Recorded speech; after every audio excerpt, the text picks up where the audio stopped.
Welcome back, ladies and gentlemen. Well, the president gets to use his pen again. This time he's vetoed the legislation, regarding the XL Keystone Pipeline, and now gas prices, which have been relatively low, are now soaring.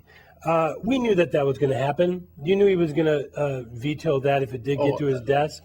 Of course. What's the impact to American energy and to gas prices and to the economy in terms of jobs and employment by vetoing that legislation?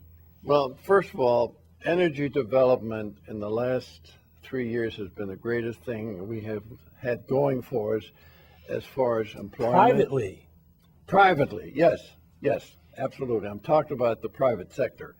If you look at employment increase, you can see Texas, North Dakota, Oklahoma, North Dakota, that the Bakken Belt, which goes back to the initiation of fracking, and Louisiana, the Southwest. That's where if you take those places out of the picture, we didn't add any employment at all of any kind. And these are high-paying jobs. You asked a question regarding the XL oil pipeline. There's two ways of looking at it. First of all, what this would do is use the piping system, which in this country today is wretched. And currently, we use railroads to get the oil shipped across the country. But let me give you the big picture. The problem is we haven't done anything about our infrastructure, the infrastructure of our pipelines. Morgan, Ed Kinder Morgan has been trying to do it. I don't know how far along he is right now because of all the cutbacks with oil prices way down. But there hasn't been anything done to restructure our oil production pipeline system for 50 years. And it's worse, let's say, than it is for gas and for electricity and gas, because the fact is most of the oil production we've had in the last 5 years has been coming from shale development, and they're in different places. So you don't have pipelines from, let's say, North Dakota to the nearest refinery in Minnesota, as an example. And this Keystone Pipeline wouldn't help that anyways, correct? That's why I'm trying to explain. It's not quite that simple.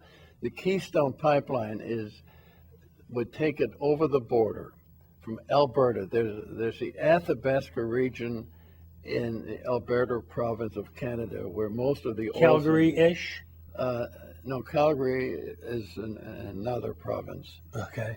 Anyway, the point is, if we would have a pipeline from the border, over the border to Nebraska, they can tie that in from Nebraska down to the refineries in southern Louisiana and Houston.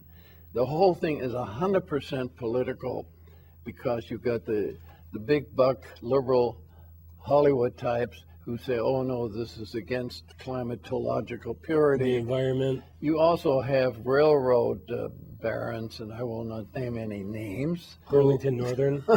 Yeah, you can name the names, I won't. These people are hugely benefiting by rail. It's a very dangerous way. Right, I was just going to bring that up. Horribly. If you look at if there's really an environmental concern here, doing it by rail is much more dangerous, like you said. But that just shows you that this is all political. Because if you said, okay, we've had 100 different explosions of tank cars, because what they do is they put like 100 cars on a locomotive, and they go right through the middle of the city, and they explode in the city. They had the worst one in Montreal in Canada. And we already have the proof of building a pipeline in Alaska. Now, we did have the one disaster, but for the most part, that has run pretty smooth. Yes. You're talking about the pipeline? Yes. Oh, the pipelines are there's no question. It's just the only sane way of distribution of crude oil to the refineries. What you have now, the XL oil pipeline, a lot of people misunderstand.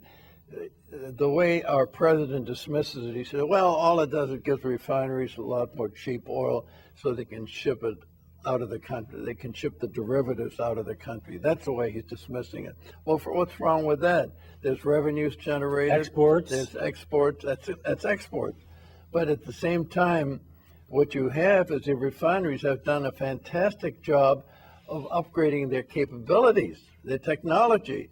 So we have 140 refineries in this country, more so than any other country by far, and they have done on-site what was not even anticipated. They've increased their capacity from 25 to 30% in the last 15 years. Can you imagine that? So they now have excess capacity.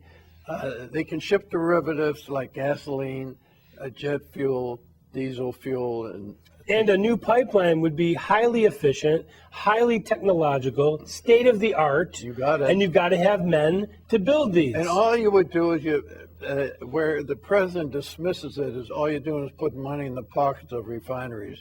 I think that's a dismal way of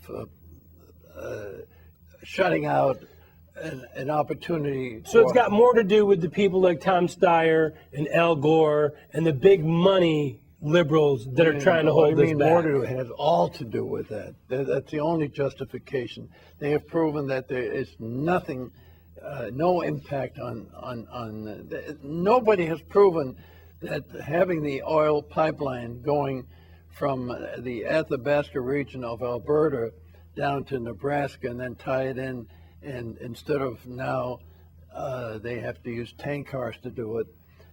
But it's even worse than that. Everybody's talking about the XL oil pipeline.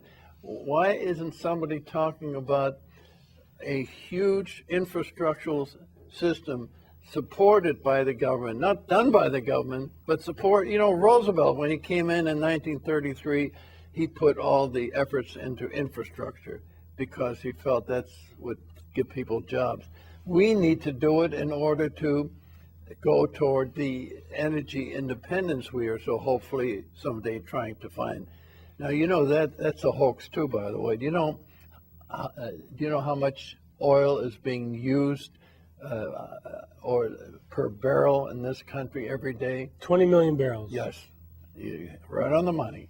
How much are we now producing here? 10. Again, you're a real oil expert, I'll tell you, more so than most people I know. I'm studious. Well, you're very studious, and you hit the nail on the head.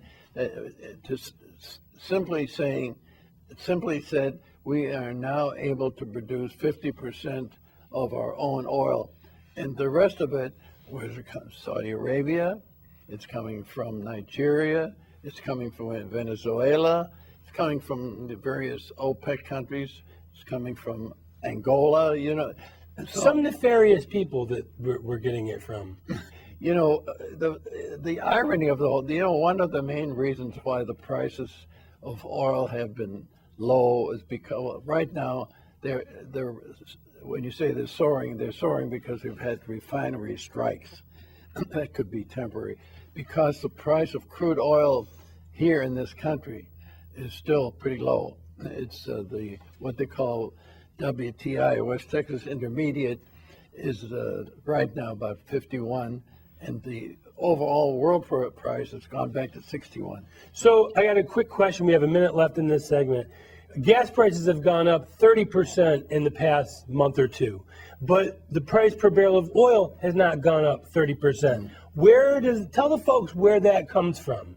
Because a lot of people don't really understand. They say, wow, there was an explosion at the refinery in Torrance or this or that. It can't make it go up that much. No, you cannot develop a direct relationship between the price of crude oil here in the world today. What you have is the refineries get into the picture. This is the time of the year where the refineries do their maintenance at this time. I think that has a lot to do with it. They're about 50% productive right now. So I think that price will probably go down again somewhat. Okay. And California has its own blend, which changes the structure against the rest of the country anyway. California is putting a gun to its own head as far as commercial and industrial progress is concerned by overdoing this climatic thing. So drive to Arizona and fill your tank up and come back. Yeah, right. Don't go anywhere. Our Global Outlook, Political Insider, and Moment History are coming up. If you want to watch the show or catch any of the segments, just log on to our website, theworldreport.org. If you want to ask Maury a question, just email your question or video to Maury@theworldreport.org. We'll be right back.